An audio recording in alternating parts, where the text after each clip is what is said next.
నమస్కారం ఘంటారావానికి స్వాగతం. ముందుగా ప్రధానాంశాలు.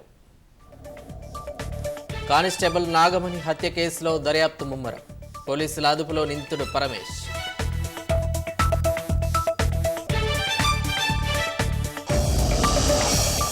రంగారెడ్డి జిల్లాలో రోడ్డు ప్రమాద ఘటనకు నిరసనగా ధర్నా. బాధితులను ఆదుకోవాలని డిమాండ్. పోలీసుల మోహరింపు.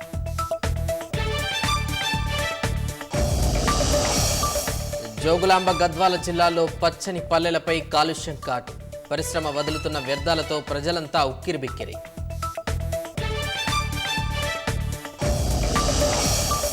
పంజాబ్ మాజీ డిప్యూటీ సీఎం సుఖ్బీర్ సింగ్కు మతపరమైన శిక్షలు.